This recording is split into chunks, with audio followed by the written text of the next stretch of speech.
भाजपसोबत सत्तेत सहभागी होण्याच्या शरद पवार यांच्या राष्ट्रवादीच्या हालचाली आता वाढल्यात। राष्ट्रवादीला सध्या केंद्रात एक मंत्रीपद आणि राज्यात अर्थ खातं अशी 2 मंत्रीपदं मिळणार ही माहिती सूत्रांची आहे।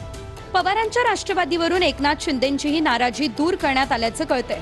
पवारांची राष्ट्रवादी एनडीए मध्ये सहभागी होणार असल्याची माहिती सूत्रांकडून मिळते। दरम्यान सुनील तटकरे यांनी अमित शहा यांची भेट घेतली आहे आणि या भेटीमध्ये आता विविध विषयांवरती चर्चा झाल्याचे तटकरेंनी ट्विट करत माहिती दिली। त्यानंतर सुप्रिया सुळे यांनी देखील अमित शहा यांची भेट घेतली। मुलीच्या रिसेप्शनचं निमंत्रण देण्यासाठी ही भेट घेतली असं सुळेंनी म्हटलं। मात्र या गाठी भेटींमुळे पवारांची राष्ट्रवादी सत्तेमध्ये सामील होण्याच्या चर्चांवरती शिक्कामोर्तब झालं असल्याचं देखील बोललं जात आहे। मिळालेल्या माहितीनुसार पवारांच्या राष्ट्रवादीचं एनडीए मध्ये सहभागी होण्याचं ठरलंय। शरद पवारांचे राष्ट्रवादी सत्तेत सहभागी होणार। मुख्यमंत्री देवेंद्र फडणवीस आणि उपमुख्यमंत्री एकनाथ शिंदेंना केंद्रातून माहिती देण्यात आल्याचंही कळतंय।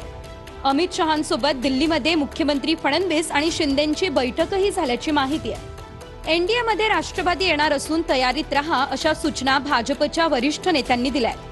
शरद पवारांनी गेल्याच आठवड्यात पंतप्रधान नरेंद्र मोदी यांची भेट घेतली। या भेटीतही सत्तेत सहभागी होण्यावरून चर्चा झाल्याची माहिती सूत्रांनी दिली आहे। विशेष म्हणजे विलीनीकरण न करता पवारांची राष्ट्रवादी सत्तेत सहभागी होईल। पवारांच्या गेल्या आठवड्यात बुधवारी शरद पवारांनी पंतप्रधान मोदींची भेट घेतली होती।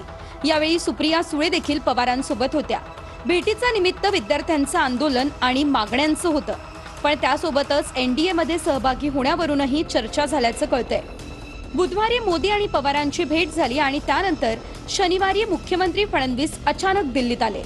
अमित शहांकडून फडणवीसांना पवारांच्या राष्ट्रवादीबद्दल माहिती देण्यात आल्याची माहिती सूत्रांनी दिली आहे।